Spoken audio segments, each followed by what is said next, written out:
Nah, dia menyala seperti ini. Apabila dimatikan, nah ini akan berbentuk abu.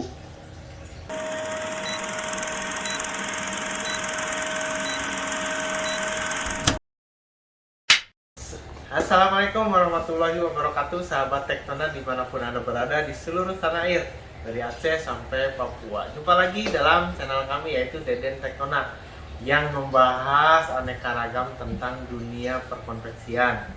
Kami berharap dengan video-video kami bisa meningkatkan kualitas dari konveksi yang kita kelola, sehingga UMKM konveksi di tanah air semakin meningkat dan naik kelas, sahabat. Dalam kesempatan kali ini saya ingin berbicara tentang bahan apa yang bagus dan nyaman untuk dijadikan bahan baku sebagai pembuatan t-shirt atau kaos yang seperti saya pakai saat ini.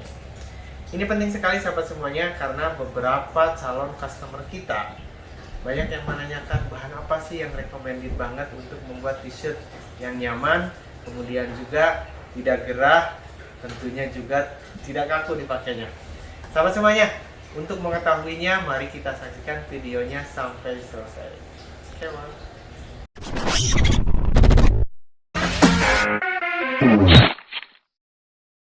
Terima kasih untuk sahabat Tektona yang masih setia di channel ini sampai selesai nanti. Sahabat semuanya, sesuai tadi bahwa saya bercerita tentang bahan baku yang recommended untuk dijadikan bahan baku menjadi t-shirt. Nah, sahabat semuanya, banyak sekali bahan-bahan baku tersebut, dari mulai polyester, kemudian juga ada yang disebut TC, dan ada yang disebut katun. Nah, kali ini saya ingin berbicara tentang katun. Nah, katun tersebut seperti kata dasarnya adalah terbuat dari katun atau kapas. Nah, bahan-bahan tersebut alami, kemudian juga mudah sekali untuk menyerap keringat. Tapi sahabat, katun tersebut ada beberapa jenis.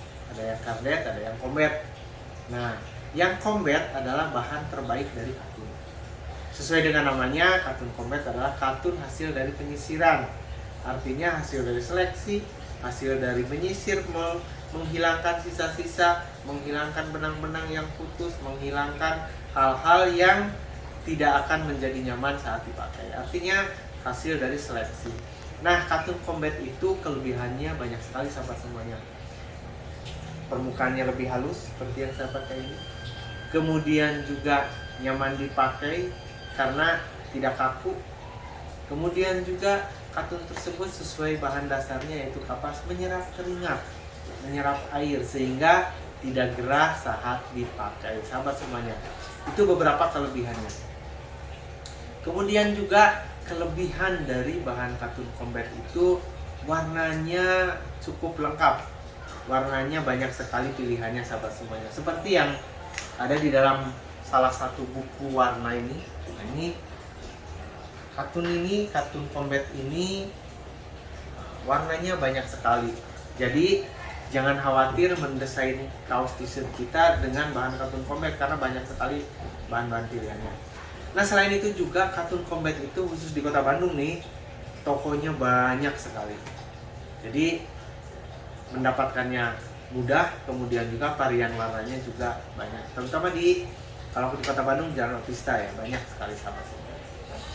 Nah, itu kelebihan-kelebihannya. Kemudian tentunya selain kelebihan ada kekurangan sahabat. Apa aja kekurangannya? Nah, kekurangannya seperti kita ketahui bahwa katun combat itu kan menyerap keringat, menyerap air.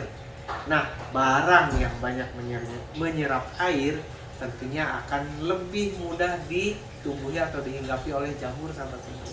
Itu salah satu kekurangannya. Kemudian juga dengan banyak menyerap air, maka kemungkinan rusak itu akan lebih cepat dibandingkan bahan yang lainnya apabila perawatannya tidak maksimal. Itu sahabat semuanya. Kemudian kekurangan bahan katun yang berikutnya adalah bahwa apabila kita tidak bagus merawatnya, maka dan dipakai di tempat panas sering-sering, itu akan mudah beladus atau mudah belel kalau kata bahasa Sunda sahabat semuanya. Nah, untuk itu kita perlu sekali tahu bagaimana cara merawat, cara treatment agar bahan katun combat yang kita pakai tersebut tetap awet dan nyaman dipakai. Ada beberapa rekomendasi dari saya bahwa Yang pertama, nih, karena katun combat itu tadi mudah sekali lusuh apabila sering dipakai di tempat panas, maka disarankan jangan terlalu banyak digunakan di tempat yang panas, terutama bahan-bahan yang gelap.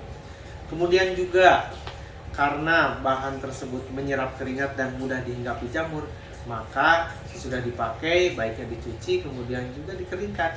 Dikeringkannya jangan di tempat jemuran yang terik matahari. Kalaupun perlu terpaksa maka harus dibalik bagian dalamnya di luar sehingga yang belelnya ada di dalam itu. Kemudian juga sahabat semuanya, agar awet sesudah dicuci, nah baiknya adalah disetrika agar katun-katun tersebut sahabat semuanya tidak terlipat-lipat tapi menjadi halus kembali. Nah, kemudian juga ada lagi bahwa sebaiknya mencuci bahan katun itu tidak oleh mesin, tapi baiknya dengan manual. Jadi dikucek-kucek seperti itu. Kemudian juga dijemurnya secukupnya. Itu sahabat semuanya. Nah, kemudian juga cara perawatan selanjutnya adalah, nah untuk beberapa jenis katun tersebut kadang-kadang ada warna yang terbuang sahabat semuanya.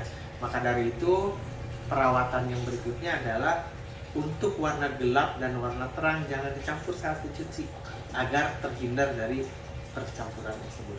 Nah, kemudian juga selanjutnya agar awet sahabat semuanya, maka di saat ada noda harus bersegera dibersihkan, karena jika tidak akan sulit menempel, nanti dicucinya akan susah sahabat semuanya. Maka di saat ada noda segera dibersihkan atau dicuci sahabat semuanya. Dan yang berikutnya adalah agar lebih awet dan tahan lama, maka katun kesayangan kita nih, katun combat kita, jangan sering-sering dipakai tidur, karena dengan sering dipakai tidur keringat, kemudian juga mengendap, bisa berjamur, kemudian juga mudah kusut, kemudian juga akan semakin mempercepat rusak seperti itu sahabat semuanya. Sahabat semuanya, tadi ada kelebihan, ada kekurangan dan cara perawatan. Nah, sekarang saya ingin berbicara lagi tentang yang satunya, yaitu terdiri dari apa aja katun combat itu. Sahabat semuanya, katun combat itu ada 3 jenis yang ada di pasaran, yang sebetulnya 4, tapi yang umum ada di pasaran itu yang 3 ya. Yang pertama adalah katun combat 20S. Nah, S di situ menunjukkan apa? S di situ aja menunjukkan single knit ya. Jadi permukaannya seperti katun yang saya pakai ini, bagian luar dan bagian dalam itu berbeda. Nah, itu single knit. Kalau yang sama itu double. Seperti itu sahabat semuanya.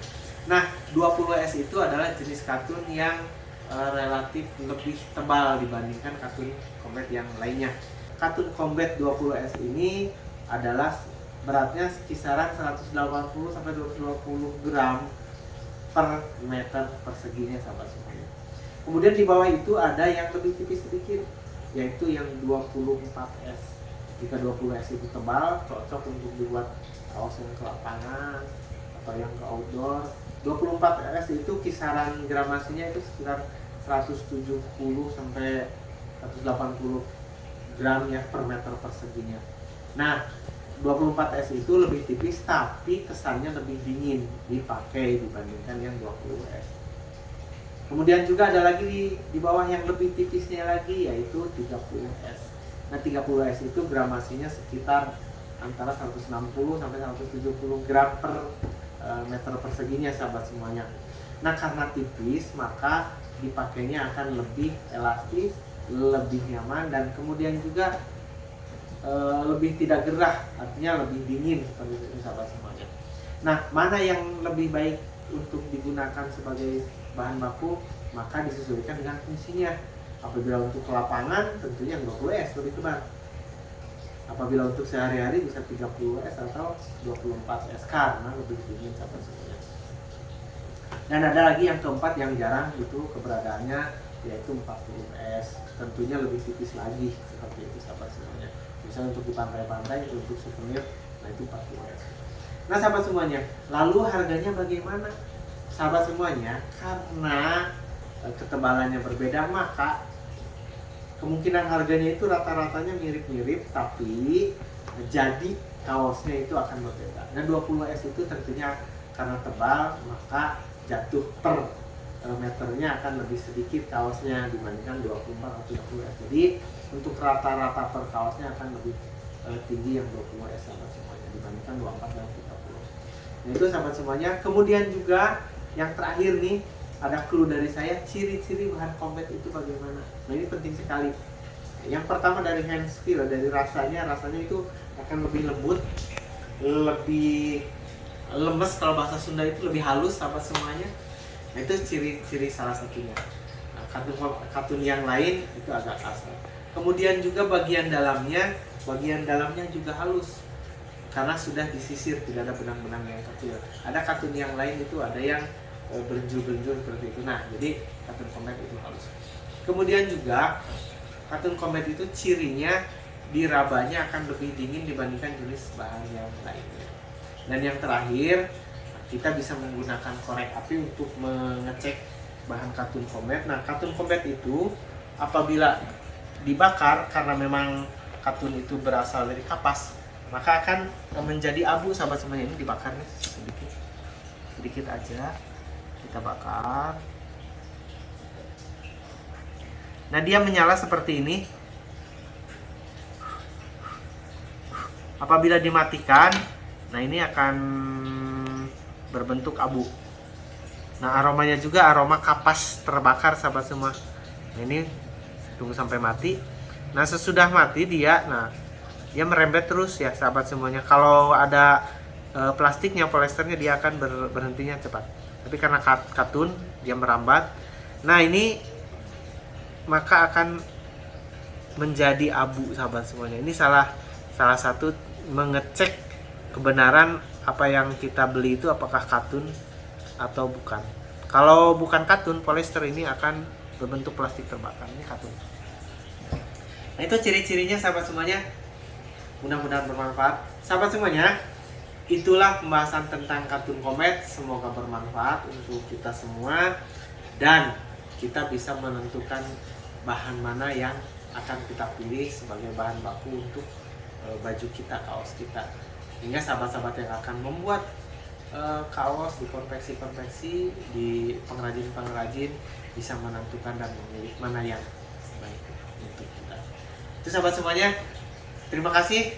Apabila bermanfaat silahkan like, kemudian juga subscribe dan share kepada sahabat-sahabat yang lain agar lebih bermanfaat. Dan jangan lupa tonton video-video kami tentang konveksi agar perusahaan kita lebih baik dan lebih maju. Kita jumpa lagi dalam video selanjutnya. Saya Denny Sektona. Terima kasih. Assalamualaikum warahmatullahi wabarakatuh.